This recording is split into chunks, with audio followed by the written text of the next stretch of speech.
struggle of an extraordinary generation of leaders who overcame colonialism to establish the world's largest democracy. They pulled together India's amazing diversity to build national unity, which has brought us so far. The enduring democratic institutions they established have given us the gift of continuity on the path of progress.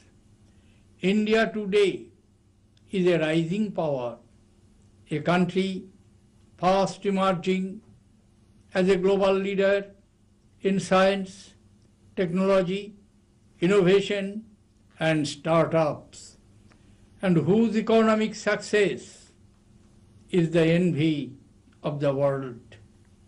Fellow citizens, the year 2015 has been a year of challenges. During this year, the global economy remained subdued. Unpredictability ruled the commodity markets. Uncertainty marked the institutional responses. In such troubled environment, no one nation could be oasis of growth. India's economy also had to face the blowback. Weak investor sentiments led to withdrawal of funds from emerging markets, including India, putting pressure on the Indian rupee. Our exports suffered. Our manufacturing sector is yet to recover fully. In 2015, we were also denied the bounty of nature. While large parts of India were affected by severe drought, other areas reeled under devastating floods.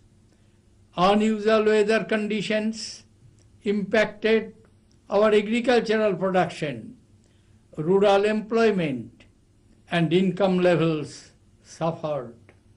Fellow citizens, we can call out these challenges because we are aware of them. There is a great virtue in acknowledging a problem and resolving to address it. India is building and implementing strategies to solve these problems.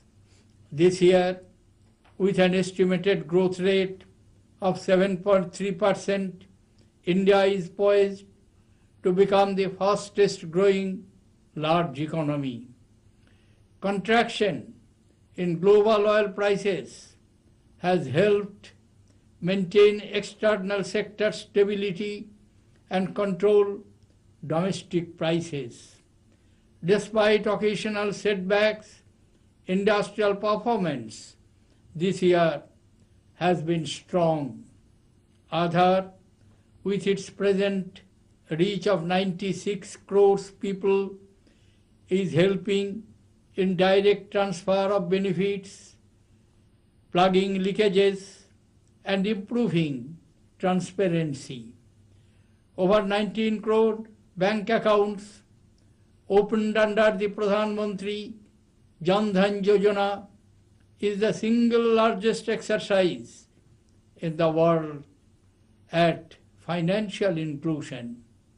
The Sangsad Adarsh Gram Yojana aims to create model villages.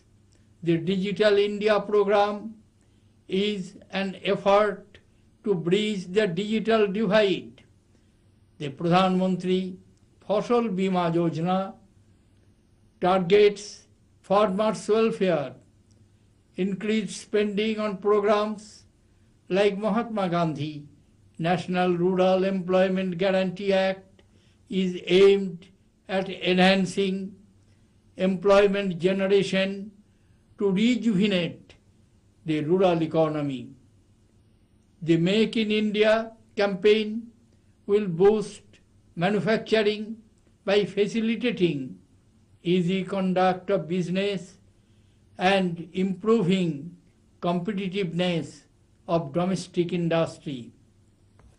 The Startup India programs will foster innovation and encourage new age entrepreneurship. The National Skill Development Mission envisages skilling 300 million youth by 2022. There will be amongst us occasional doubters and baiters. Let us continue to complain, to demand, to rebel. This too is a virtue of democracy. But let us also applaud what our democracy has achieved with investments in infrastructure, manufacturing, health, education, science, and technology.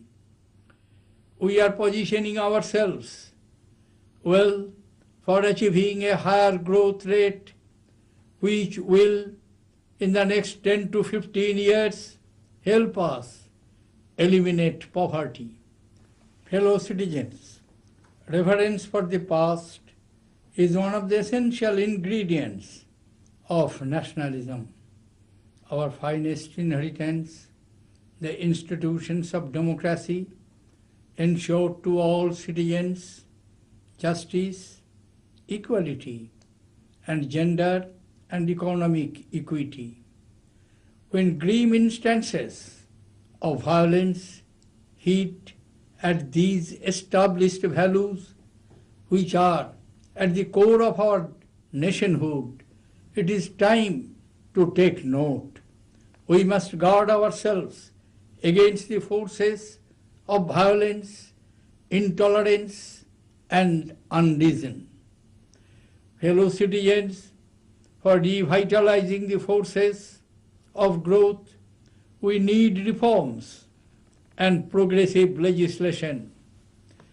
It is the bounden duty of the lawmakers to ensure that such legislation is enacted after due discussion and debate. A spirit of accommodation, cooperation, and consensus building should be the preferred mode of decision making. Delays in decision making and implementation can only harm the progress of development. Fellow citizens, peace is the primary objective of a national consciousness as well as our moral universe. It is the foundation of civilization and a necessity for economic progress. And yet, we have never been able to answer a simple question: why does peace remain so elusive? Why has peace been so much more difficult to attain than degenerate conflict?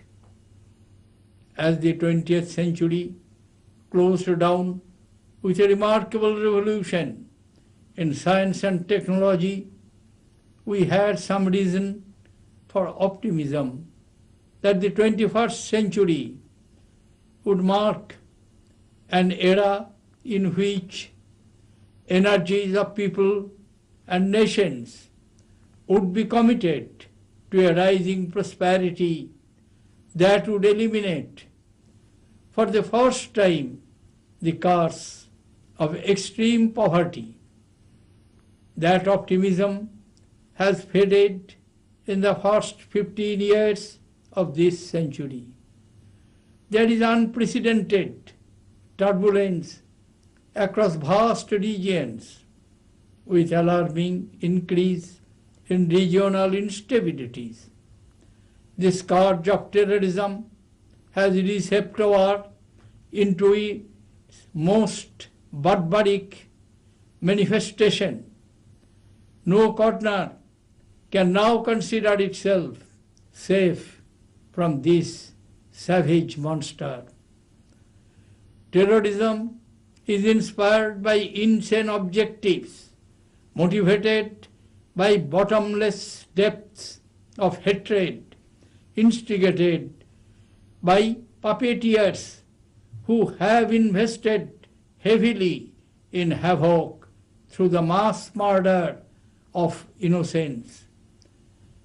This is war beyond any doctrine, a cancer which must be operated out with a firm scalpel. There is no good or bad terrorism. It is pure evil.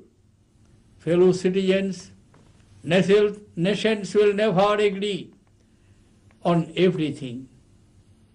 But the challenges today is existential.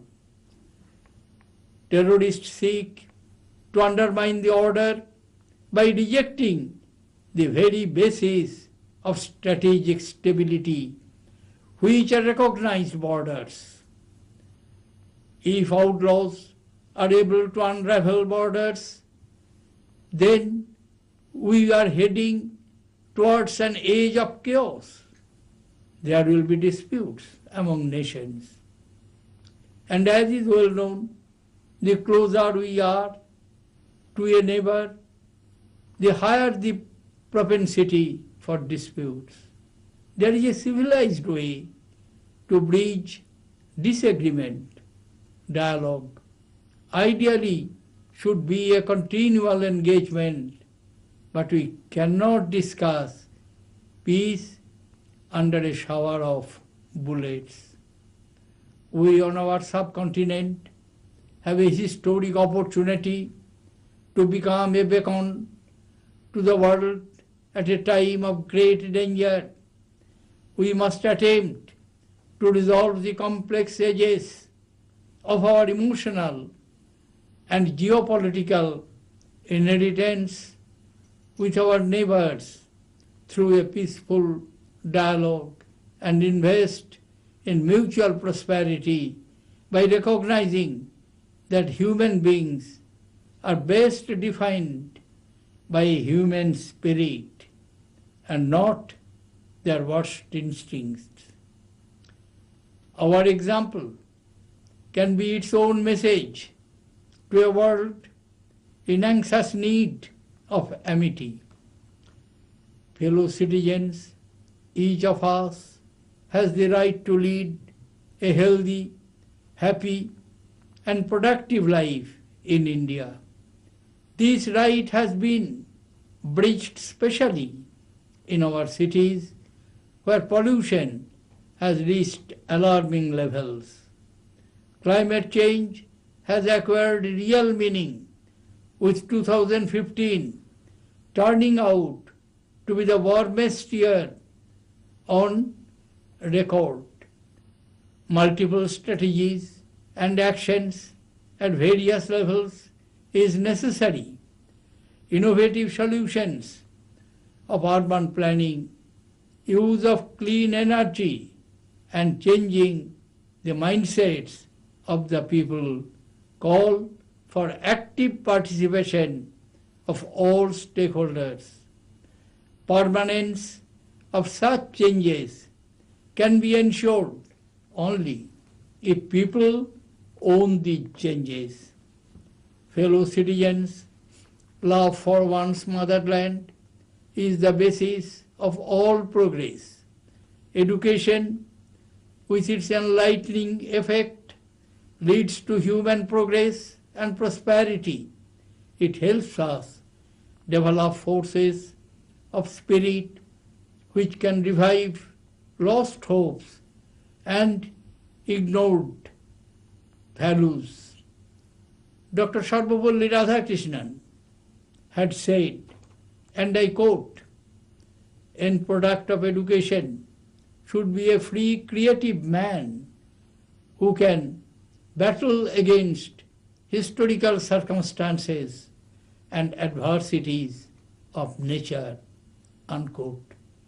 The advent of the fourth industrial revolution demands that this free and creative man should also be able to master the velocity of change, to absorb disruptions which are getting embedded in the systems and societies.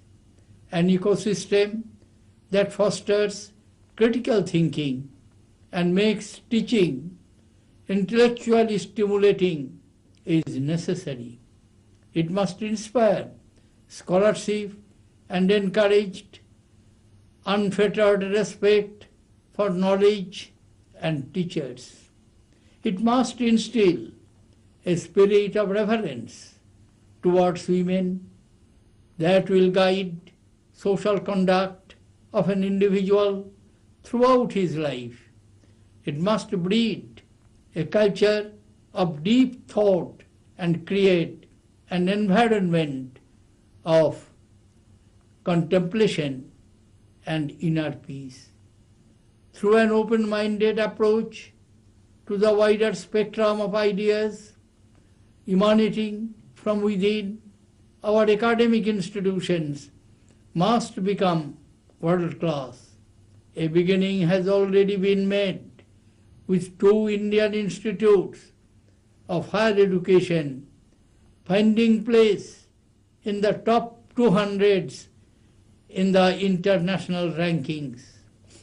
Fellow citizens, the generational change has happened. Youth have moved center stage to take charge. March ahead with Tagore's words from Nuton Juger Bhore, Cholai Cholai, Bajbe Joyer Bheri, Paer Begei, Poth Kete Jai, Kodish Near Deri, move ahead, the roll of drums, announce your triumphal march with feet of glory. You shall cut out your own path. Delay not, delay not. A new age dawns. Thank you. Jai Hind.